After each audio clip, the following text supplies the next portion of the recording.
Good buzz YouTube, how's it going everybody? Got for y'all today a Pokemon X and Y Wi-Fi battle against Chad. I actually had this last night at my stream.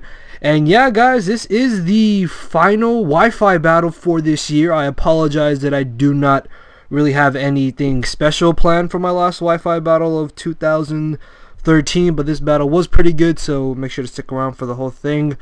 Also, for those of you who follow me on Twitter, you guys will know that I do plan to do the shiny Pokemon giveaway, and the official video to enter will actually be up tomorrow, so you guys be on the lookout for that, because I'm going to name it like the New Year shiny Pokemon giveaway, because I have spare shinies and I want to give them to you guys who win the contest. There will be a first, second, and third place prize thing like that, so up to 3 of you will win. Enough of me rambling. As you can see, I have a Emboar and a Feraligatr on my team. I want to give a huge thanks to my 2 subscribers who passed me the Pokemon individually. Thank you guys, and actually thank you to any of my subscribers who have given me free Pokemon. You guys really make this a whole lot easier for me, and I get to try out new fun mons. So yeah, thank you everybody who's helped me out with getting Pokemon. Anyways, looking at my opponent's team, the 2 biggest threats I see are going to be Weavile and Charizard, depending on which mega form he is.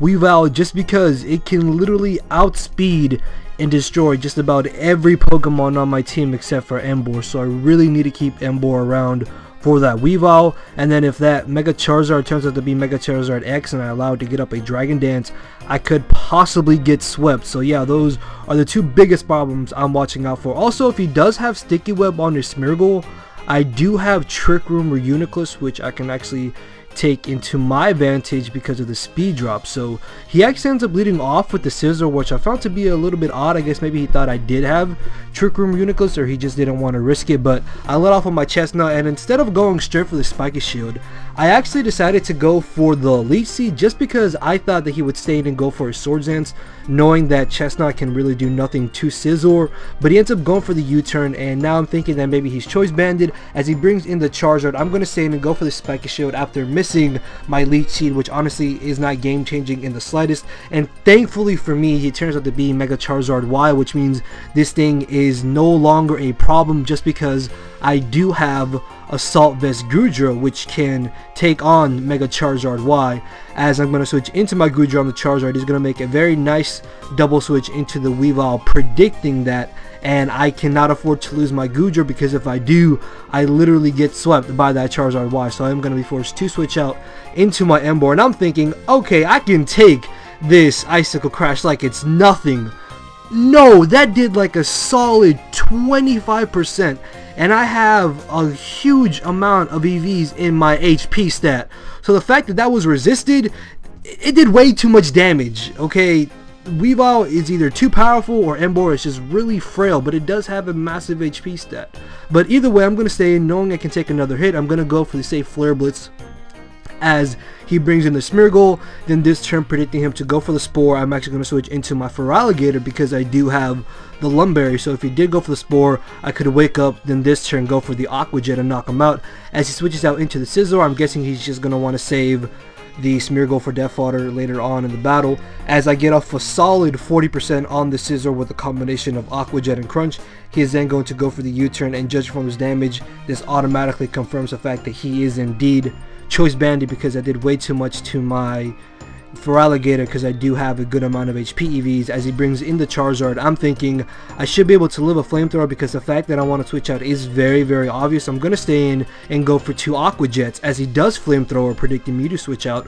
But the Flamethrower actually knocks me out, which I was really surprised about, because that's resisted. Even though it is in the sun, it's Flamethrower. That just goes to show you the Mega Charizard Y is a massive powerhouse.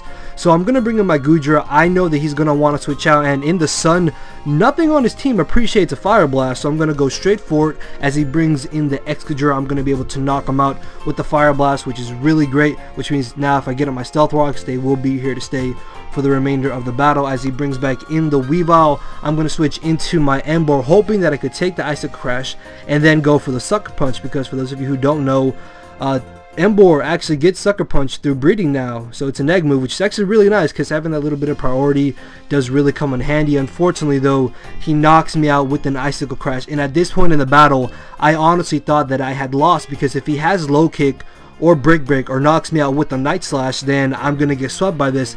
But he actually switches out, which is just so good for me, because now I have a chance to possibly still win this battle. So I'm gonna go for the safe Icicle Crash, thinking that he would bring in the Charizard, predicting me to Earthquake, but he decides to actually fodder off his Smeargle, which was the better thing he could have done, as this unit is gonna bring in the Scizor. Now the reason why this is so slowed down is because this is possibly the most crucial part of this battle. So knowing that I have a Trick Room Uniclus, I'm actually gonna leave in my Mamoswine to bait him to go for the Bullet Punch. That way I can get a free switch into my Reuniclus, set up a Trick Room, and possibly sweep through his team. Either that, or if he did go for the U-turn, I would be able to knock him out with the Earthquake possibly. So the fact that he went for Bullet Punch now allows me to bring in my Reuniclus and get up that Trick Room to possibly sweep through his team, as I said. So he brings in the X-Pod. I honestly did not expect this Focus Blast to knock out X-Pod. Luckily for me, I hit it in the first place, and sure enough, it just gets one-shotted. So Reuniclus is just a powerhouse. So he's gonna bring in the Scizor. I really do not want to risk another Focus Blast hitting, so I'm gonna go for the Shadow Ball, and unfortunately this is where me not going for the Spiky Shield turn 1 against this Scizor just comes back to cost me, because he lives the Shadow Ball and he knocks me out with the U-turn, and I'm thinking that I've lost this battle. Although luckily for me, the Trick Room is still up, so I'm gonna bring in my Goodra, hoping that he doesn't crit me with the Ice Shard, but oddly enough he doesn't go for it, so I'm guessing maybe he doesn't carry it, and I'm going to be able to hit and knock out Weavile with my Fire Blast, so I no longer have to worry about that. As he brings in the Scizor, I'm really positive that he's going to go for the Bullet Punch and not the U-turn, so what I'm going to do is actually switch into my Chestnut, predicting that.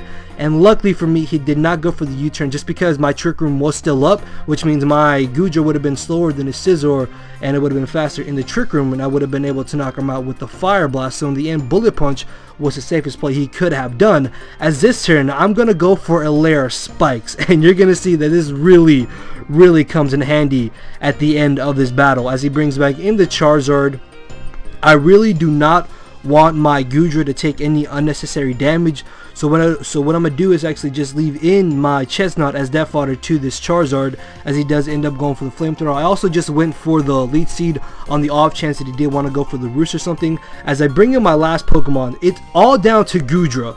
So I'm going to stay in. He's going to go for the Focus Blast, which tells me this is his hardest hitting move, which I take pretty well. And then I'm going to go for the Thunderbolt. Unfortunately, he lives on like 10%, but he misses a second Focus Blast. Now, to be honest, I might have actually been able to live that Focus Blast and still knock him out with the Dragon Pulse. And thanks to that one layer of spikes I got out with my Chestnut, Scizor is going to die off. And that's going to be the very narrow 1-0 victory in my favor. So yeah, that was a really fun, intense battle that I hope you guys enjoyed. Also, big thanks to my boy Main Chains for making me this awesome new outro screen. Those two videos playing on your screen right now should have annotations on them. There are my two previous uploads. The one on the right was my recent upload, which was a PS Live, and then the one on the left was my recent Wi-Fi battle. So if you guys missed any of those two videos, go check them out. And with that, if you guys enjoyed the final Wi-Fi battle of this year, feel free to leave a like, leave a comment, subscribe to some more content. I will see all of you with a new Wi-Fi battle around the beginning of January. So yeah, thank you everybody for supporting me. And with that, I will see you all soon. So later everybody.